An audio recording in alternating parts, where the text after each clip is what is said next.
Censorship and underreporting has led to mystery surrounding how many people died from the virus in China. Now, officials are silencing Wuhan residents who've lost loved ones.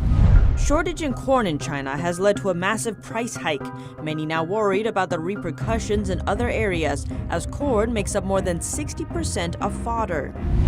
Beijing is under growing scrutiny for its handling of the CCP virus, but experts say the cause of the pandemic is not the only cover-up that needs investigating. The House Minority Leader launching a China task force today. It will take on China-related topics, including influence and the origin of the virus. And a Florida law firm has filed a lawsuit against the Chinese regime for hoarding and stockpiling personal protective equipment. The class action suit brought on by medical workers in the U.S. Welcome to China in Focus. I'm Tiffany Meyer. We still don't know how many people died from the virus in Wuhan. The Chinese regime is now silencing residents who've lost loved ones.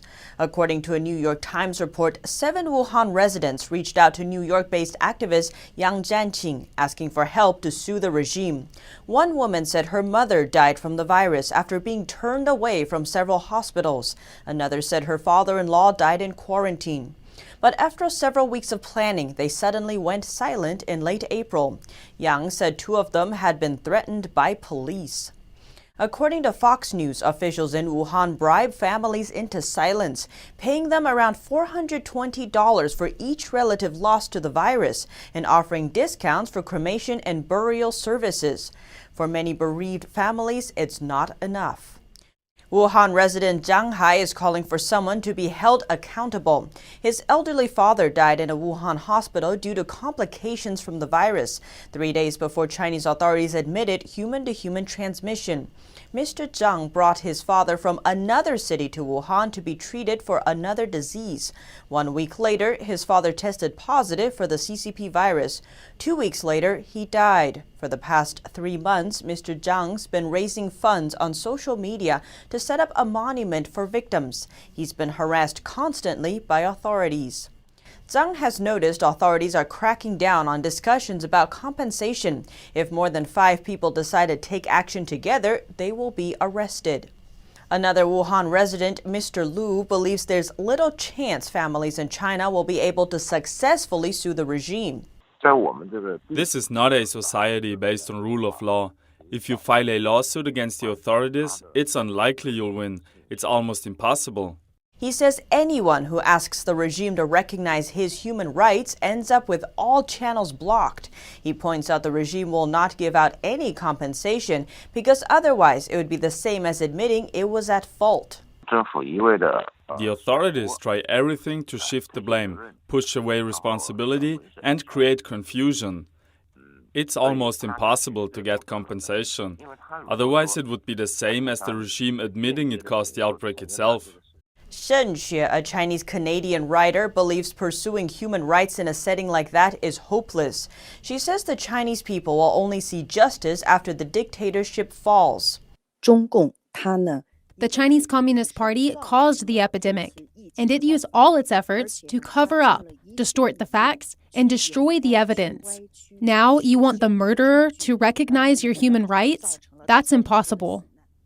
Now to Wuhan. This video shows one of the biggest shopping malls in Wuhan is almost empty. Most of the business owners have canceled their leases.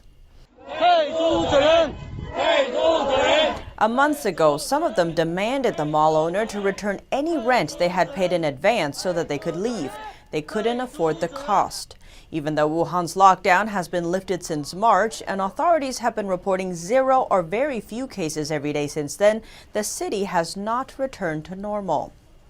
Chinese media has reported the country's auto market has taken a hit. First quarter net profit for its 8 listed auto companies was down more than 80%. That's $2 billion less than last year. The company hit hardest suffered a loss of $94 million.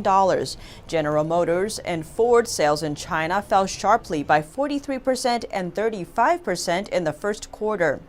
The price of corn in China has reached a 5-year high. According to local media, in April, the average price of corn in China was about $300 per ton. That's 10% higher than the same time last year. More than 60% of the fodder in China is from corn, so this could push up the price of many types of food.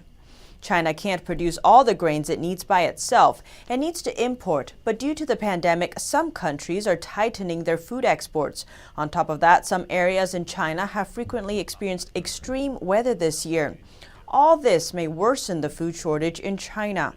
The United Nations World Food Program says millions of people could be pushed to the brink of starvation due to the global pandemic. And while publicly, China's authorities say there won't be any food shortages, internally they're saying something else. In a leaked document from the end of March, the city of Ningxia instructed officials to do everything possible to secure enough food and other essential supplies. Now to the search for patient zero in other countries. Sweden's epidemiologist says it wouldn't surprise him if the country had virus cases as early as November last year. He told Sweden's TT news agency, "I think you could find individual cases among travelers to Wuhan who were there back in November and December." France has already found cases from as early as December last year. While Chinese state media has used the announcement to prove the virus didn't come from China, the report does not exonerate the country completely. While France's potential patient zero had no direct ties to China, his wife worked at a fish market with colleagues of Chinese origin. That's according to the patient's doctor, who believes the wife could have been asymptomatic.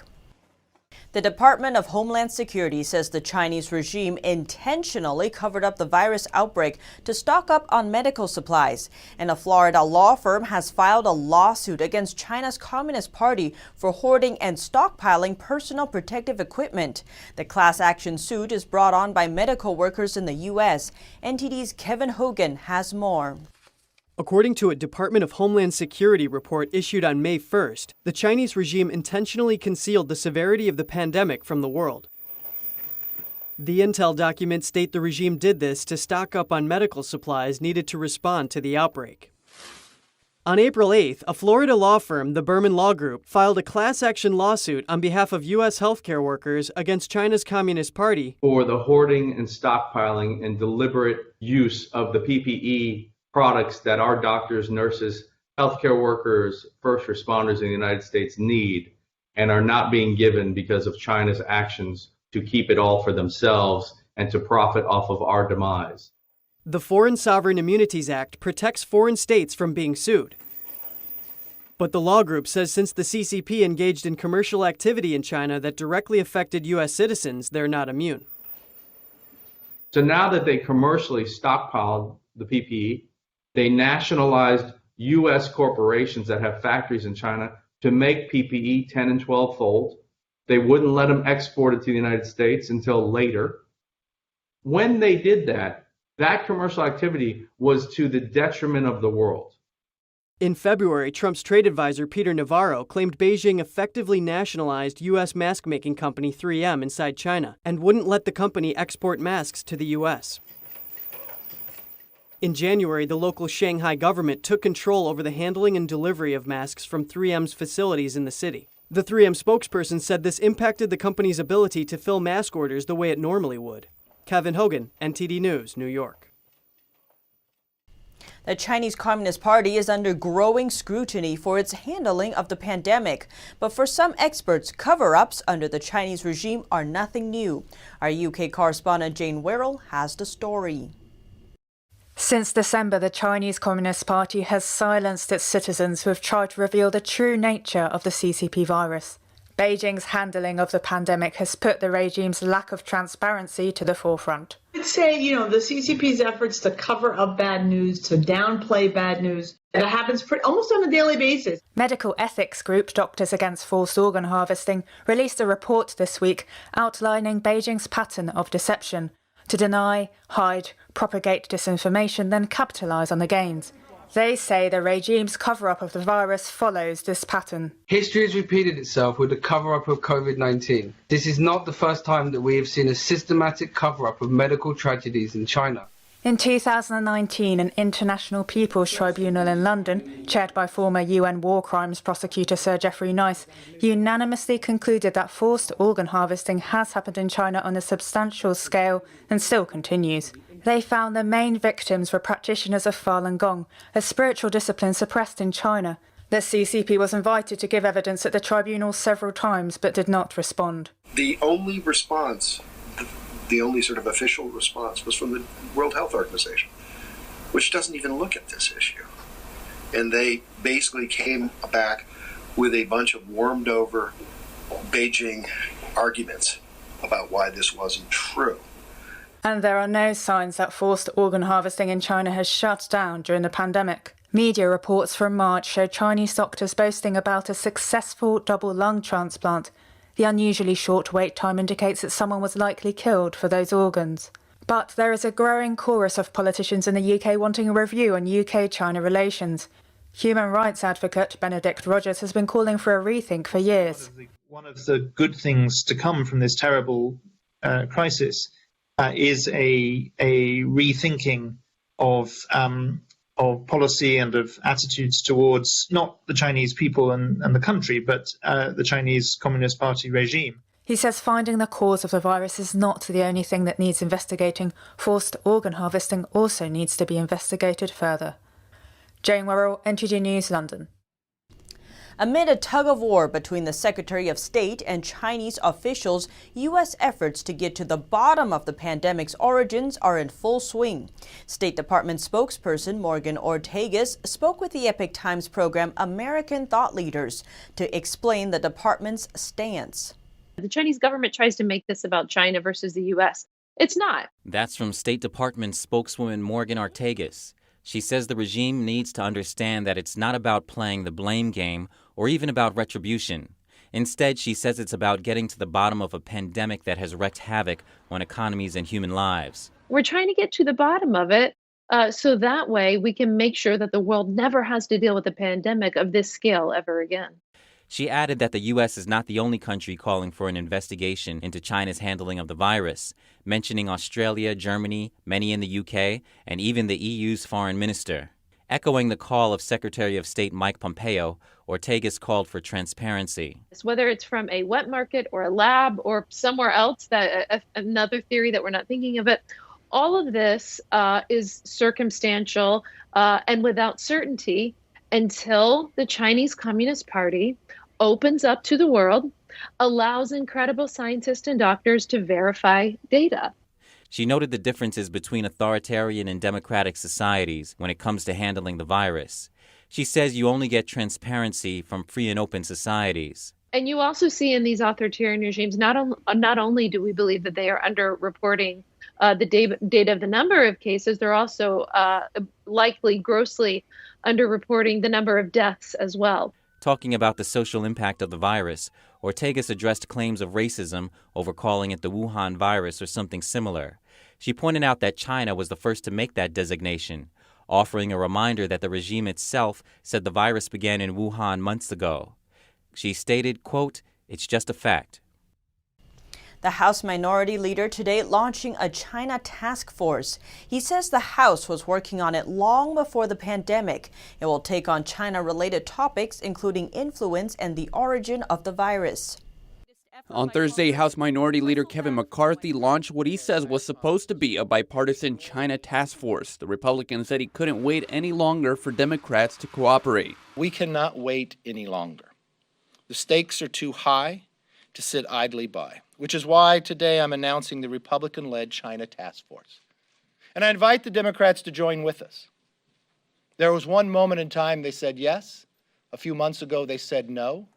McCarthy said the task force will focus on China-related topics like the regime's influence on the media, universities, and think tanks, as well as the origin of the virus. Economic threats to our government and our allies, efforts to gain the technologically advantage, and role in the origin and spread of COVID-19. House Speaker Nancy Pelosi did not immediately reply to us for comment. McCarthy said the task force was originally going to be split 50-50 between Democrats and Republicans. The task force will be led by Congressman Mike McCall and joined by 14 other Republican House members. Miguel Moreno, NTD News. U.S. airlines are looking for more federal assistance. They say flights are at historic lows. There are more cancellations than bookings. And if they don't get a second bailout, they'll face bankruptcy.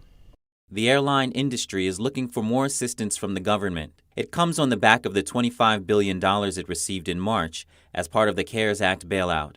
The bottom line on all this is a matter of sheer gut survival. These companies have been crippled in a matter of about 7 weeks. The union leader told Congress yesterday airline carriers are losing up to $400 million per day. Their major costs are fuel and labor. As part of the CARES Act, airlines are required to keep workers paid through September. They also must keep flying current routes. But under lockdown, many of these flights are pretty much empty. Delta's service to Worcester, Massachusetts, averaged 1 person per day over the last 22 days. We're averaging 17 passengers per domestic flight and 29 per international flight. If you've been on a plane, it's eerie. Airlines can apply for waivers, but are often told to keep flying. At the same meeting, Senator Richard Blumenthal criticized airlines for not giving cash refunds for canceled flights. You are, forgive me, screwing the very taxpayers whose money is going into your pocket. The airlines union says there are now more cancellations than bookings, but the carriers are dealing with them lawfully. On Friday, California is planning its first major step towards normalcy since the pandemic began. In San Francisco, officials are trying their best to make sure residents keep their distance, which can be easier said than done. This is excellent social distancing. Gold star for you guys today. 6 feet apart is the new normal. You're like, hey, would you guys mind spacing out a little bit? Please use good practices and just educating people. And it's officials like Sergeant Maya Fallon, a San Francisco park ranger, working to make sure everyone is following the rules. Thank you. So spend time outside and do it safely. Now, a number of states, including California, focusing on phased reopenings. They're hoping to greenlight safe activities and allow some businesses to open their doors, but still asking people to keep their distance. I think I'll be fine not going to like a bar or a restaurant if need be for a while, but I think just the ability to work somewhere else besides just my room, it will be nice. Governors are having to balance the health of their residents with kickstarting a much-needed economic recovery. And in addition to that, it's getting rough. Dealing with people who simply want to return to normal. I kind of feel like just let me go out and get it and recover, hopefully. I think people are starting to hit their breaking point. Gathering at a distance is currently allowed in San Francisco, but park rangers also seeing a few people violating rules set by the city and state, like breaking into tennis courts and scaling fences. And as the stringent rules are slowly loosened, Fallon and other rangers are hoping their work helped buy just enough time to keep the virus at bay. The Texas governor has removed jail time as one of the consequences for business owners who violate the stay-at-home orders. The change comes as the Texas Supreme Court today freed a beauty salon owner from jail. She was sentenced for defying the governor's lockdown. Wrote. Business owners across the country can't afford to stay closed any longer and are defying the lockdown. One salon owner in Dallas is free today after she was sentenced to jail for refusing to close her business. I have to disagree with you, sir, when you say that I'm selfish, because feeding my kids is not selfish. I have hairstylists that are going hungry because they'd rather feed their kids.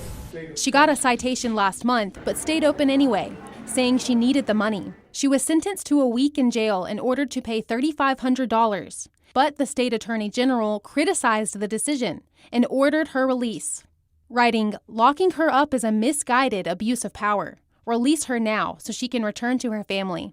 Her supporters have raised over $500,000 on GoFundMe. And the governor is on her side too, saying in a tweet, "I am eliminating jail for violating an order. Criminals shouldn't be released to prevent COVID-19, just to put business owners in their place." His new executive order makes it impossible for someone to be sentenced to jail for violating his lockdown, applying to any case that came about after April 2nd. And it's not only in Texas that business owners are moving ahead of governor's orders. In at least 6 other states, business owners are taking risks to reopen.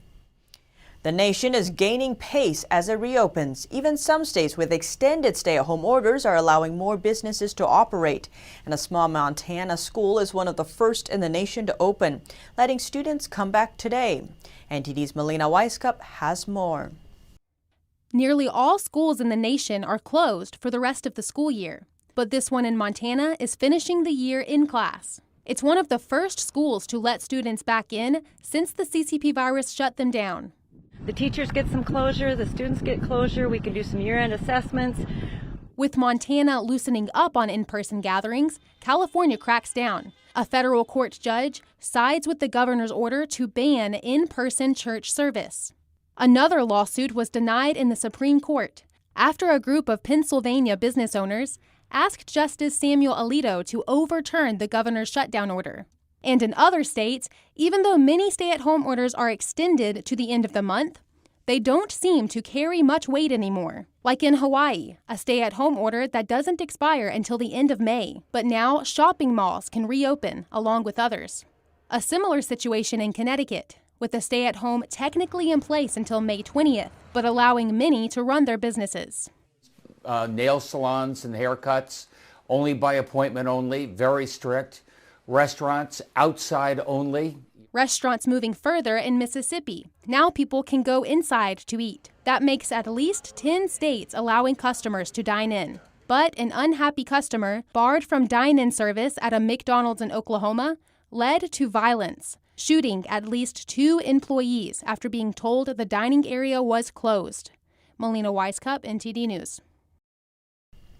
People who have been hospitalized with COVID-19 may be banned from joining the military. The military are considering a rule preventing those with a history of COVID-19 from joining. The Pentagon is concerned about the virus impacting its ability to safely deploy troops. An official says there's a lack of understanding about the long-term effects of the infection. New cases among sailors on the USS Theodore Roosevelt are still appearing weeks after the virus first appeared on the aircraft carrier. The Navy thinks the rate of asymptomatic cases among crew members may have exceeded 60%. Recruits with a history of the virus will be able to apply for waivers, allowing them to join the service if the policy goes into effect. Many chronic health conditions already require such a waiver. And in Belgium, hospitality workers laid down kitchen jackets in the formation of a cemetery. The scene draws attention to the troublesome situation of the country's tourism industry, which has been shuttered. Belgian chefs laid down hundreds of jackets in the center of Brussels to highlight the plight of hotels, restaurants, and cafes that have been shuttered for nearly 2 months.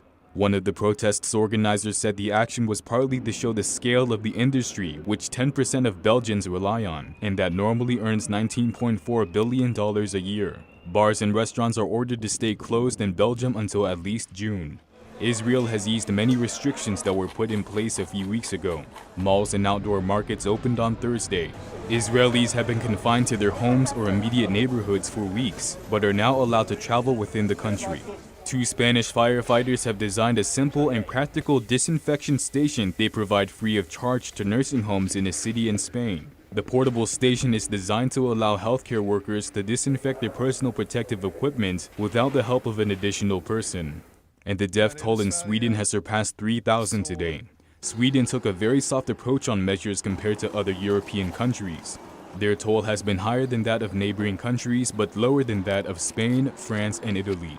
A chemical gas leak in southern India killed at least 9 people, and emergency services rushed more than 300 to the hospital. Hundreds had to be evacuated from nearby areas. The leak happened at a South Korean-owned battery factory a few days after India relaxed a nationwide lockdown. Amid the shutdown, German car makers have seen a big drop in sales. They want the government to bring back a cash for clunker scheme. NTD's Germany correspondent Christian Watchen has more on this.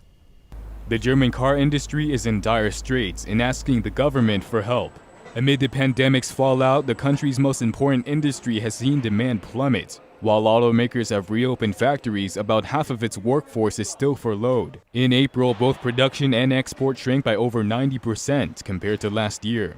The industry wants to have a cash for clunkers scheme to boost demand, which was already used during the 2007 to 2009 recession.